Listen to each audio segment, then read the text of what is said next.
Desa tanpa suara. Desa Wana Arum terletak di balik pegunungan tinggi yang seolah menjadi dinding pemisah antara mereka dan dunia luar. Jalan menuju desa itu sempit, berkelok, dan hanya bisa dilewati kendaraan tertentu. Tak ada menara sinyal yang menjulang, tak ada kabel listrik modern yang membentang rapi. Ketika matahari tenggelam di balik punggung gunung, desa pun kembali ke sunyi yang sama setiap malamnya, hening, gelap, dan terputus.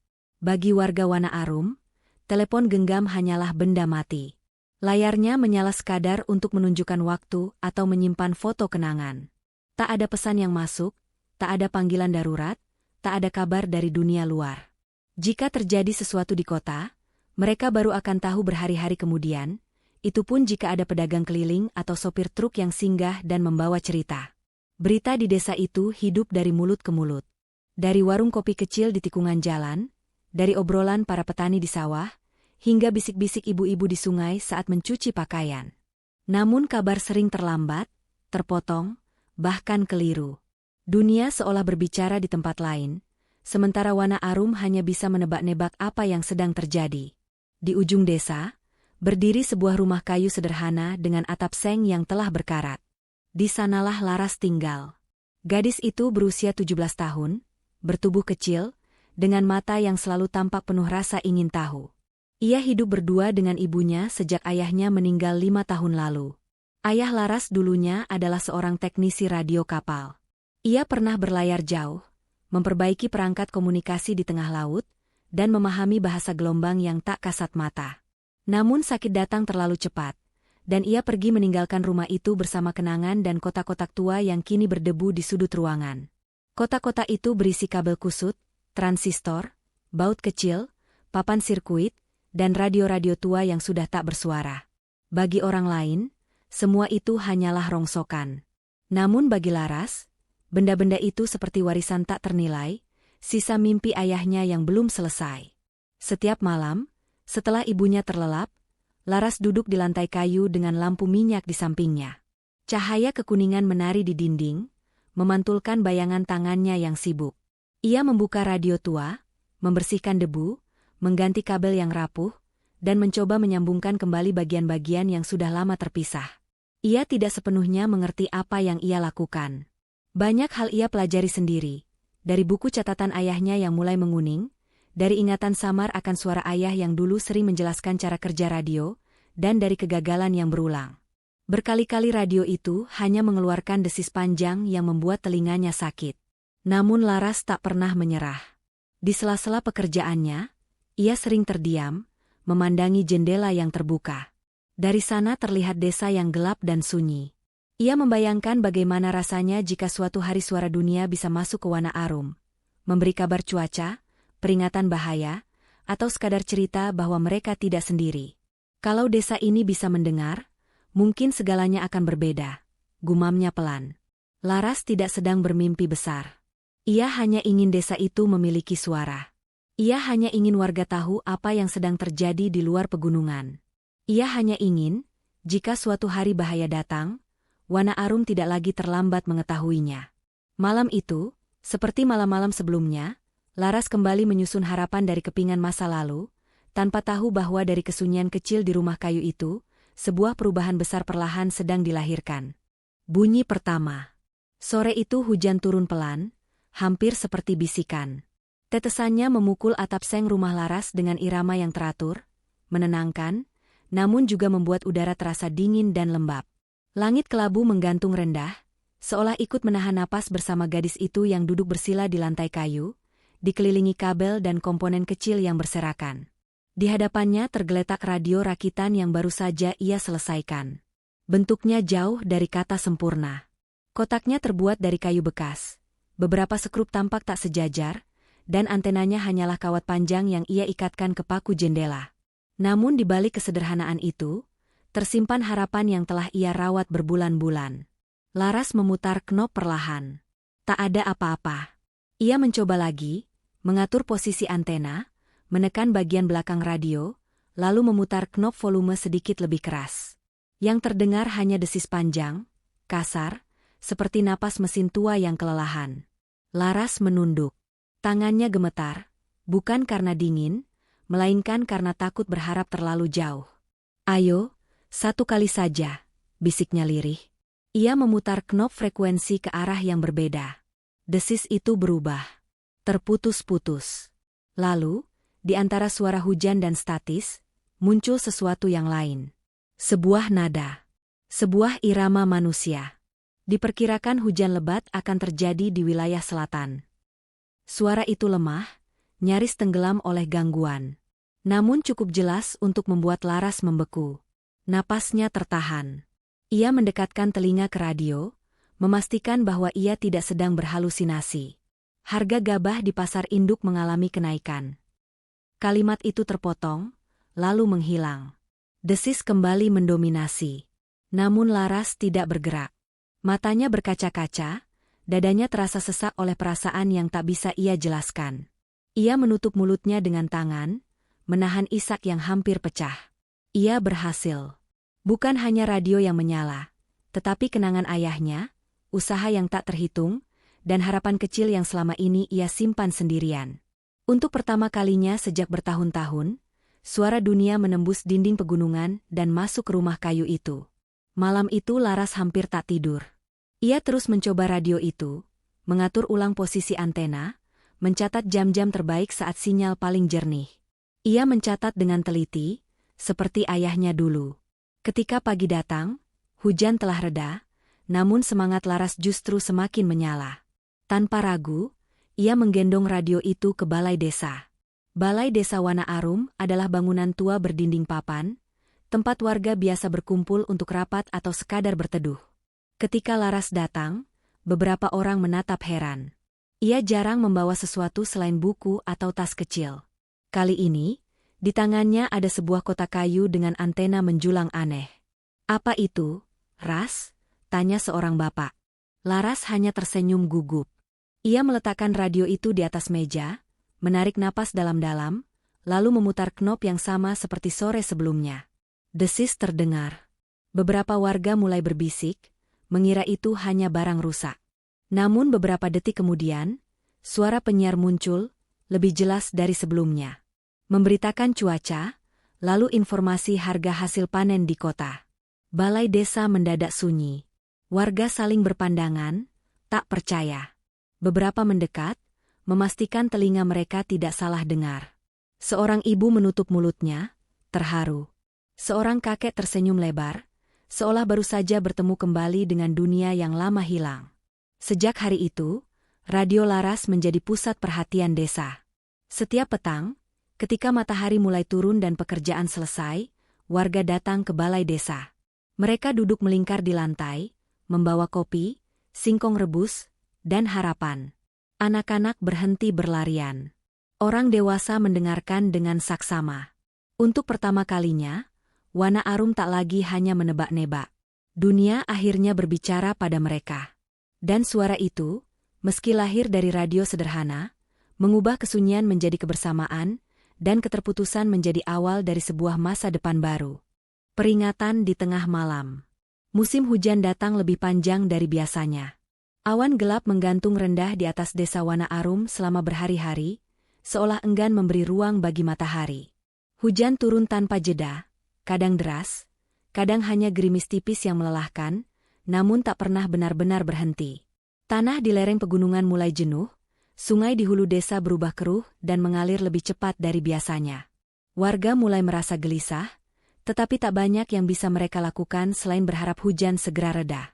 Malam itu, angin bertiup kencang. Atap seng berderak, pintu-pintu kayu bergetar. Laras terbangun dari tidurnya karena suara hujan yang jauh lebih keras dari malam-malam sebelumnya. Air merembes di sela jendela, menetes ke lantai. Ia bangkit, nalurinya mendorongnya untuk menyalakan radio. Sejak radio itu menjadi milik desa, Laras tetap merawat satu unit cadangan di rumahnya. Ia memutar knop perlahan. Desis muncul, lebih kasar dari biasanya, seperti ada sesuatu yang tergesa-gesa di balik gelombang udara. Lalu suara itu datang, tegang, cepat, dan berbeda dari siaran biasa. Peringatan dini, hujan ekstrim, potensi longsor dan banjir bandang di wilayah pegunungan. Laras membeku. Penyiar mengulang pesan itu, menyebutkan daerah-daerah rawan. Ketika nama wilayah yang paling dekat dengan Wana Arum disebut, jantung Laras serasa berhenti berdetak. Tangannya gemetar, namun pikirannya justru terasa sangat jernih. Ini bukan sekadar berita. Ini peringatan. Tanpa sempat mengenakan jaket tebal, Laras mengangkat radio itu dan berlari keluar rumah. Hujan langsung menghantam wajahnya. Jalanan desa berubah menjadi lumpur licin. Nafasnya tersengal, kakinya nyaris tergelincir beberapa kali, namun ia terus berlari menuju rumah kepala desa. "Pak, Pak!" teriaknya sambil mengetuk pintu keras-keras. Beberapa detik terasa seperti keabadian, hingga pintu terbuka dan wajah terkejut kepala desa muncul di balik cahaya lampu minyak. Tanpa banyak bicara, Laras masuk dan memutar radio itu. Suara siaran darurat kembali terdengar, lebih jelas kini, seolah waktu sedang mengejar mereka. Tak lama kemudian, lonceng darurat desa dibunyikan. Suaranya memecah malam dan hujan. Warga terbangun, keluar rumah dengan wajah panik dan kebingungan. Mereka berkumpul di balai desa, basah kuyup, menggigil, membawa anak-anak dan barang seadanya. Radio diputar keras-keras di tengah balai. Kepala desa memberi instruksi tegas. Jalur evakuasi dibuka. Warga diarahkan menuju bukit di sebelah timur yang lebih tinggi dan aman. Beberapa relawan desa membantu para lansia dan anak-anak. Di tengah kekacauan itu, Laras berdiri di sudut balai, memeluk radio erat-erat. Wajahnya pucat, tubuhnya gemetar, bukan karena dingin, melainkan karena rasa takut yang baru benar-benar ia sadari. Namun ia bertahan. Ia tahu, jika bukan karena radio itu, desa ini mungkin masih terlelap dalam bahaya. Beberapa jam kemudian, ketika sebagian warga telah mencapai tempat aman, suara gemuruh terdengar dari kejauhan. Tanah bergetar. Lereng gunung runtuh membawa batu, lumpur, dan pepohonan. Longsor menghantam ladang-ladang dan memutus jalan utama desa. Air sungai meluap, menggenangi rumah-rumah yang kini telah kosong. Wana Arum porak-poranda, namun tidak kehilangan satu nyawa pun. Saat fajar menyingsing, warga menatap kehancuran dengan mata basah. Ladang rusak. Jalan terputus. Namun di balik semua itu, ada rasa syukur yang begitu dalam. Mereka selamat. Banyak mata akhirnya tertuju pada Laras. Gadis itu duduk di anak tangga balai desa, tubuhnya lelah, wajahnya pucat, radio masih berada di pangkuannya. Tak ada kata yang cukup untuk menggambarkan apa yang telah ia lakukan. Ia hanya menunduk, air mata jatuh pelan, menyadari bahwa suara kecil dari radio buatannya telah menjadi perisai bagi seluruh desa. Di tengah malam yang hampir merenggut segalanya, satu peringatan telah menyelamatkan banyak kehidupan, dan suara itu lahir dari tangan seorang gadis yang tak pernah berhenti peduli. Suara yang menyelamatkan. Pagi setelah bencana datang dengan cahaya yang berbeda. Matahari terbit perlahan di balik pegunungan, menyinari sisa-sisa longsor dan jalan desa yang terputus. Tanah masih basah, udara dingin, dan aroma lumpur bercampur kayu patah memenuhi Wana Arum.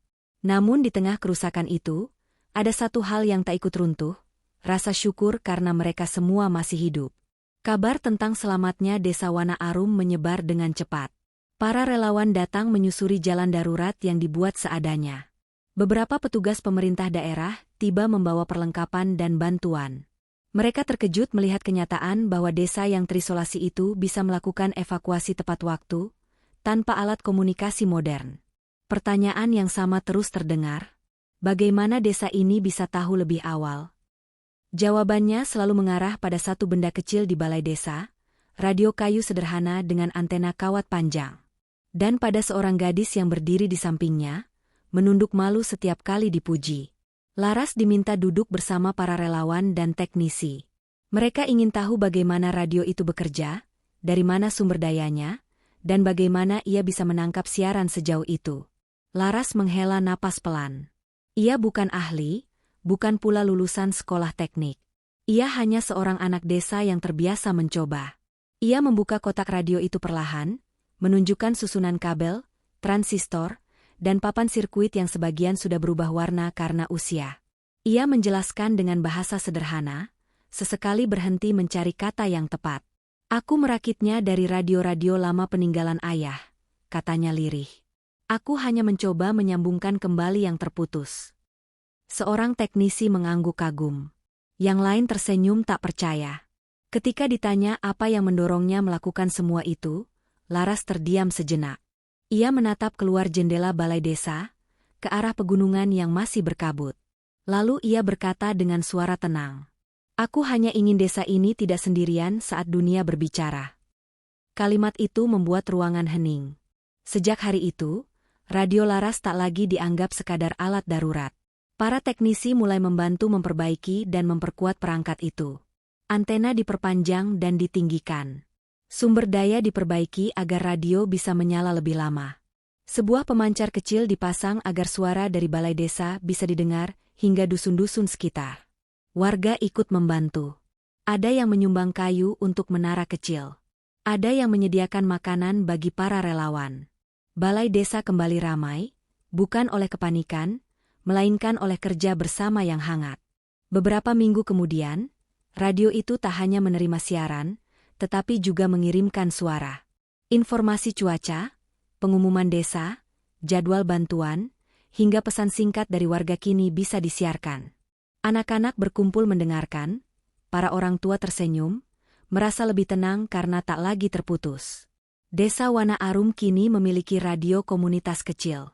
Suaranya mungkin tak sejernih stasiun besar di kota, namun cukup kuat untuk menjangkau desa-desa tetangga yang selama ini juga hidup dalam kesunyian. Laras sering duduk di sudut balai, memperhatikan radio itu bekerja.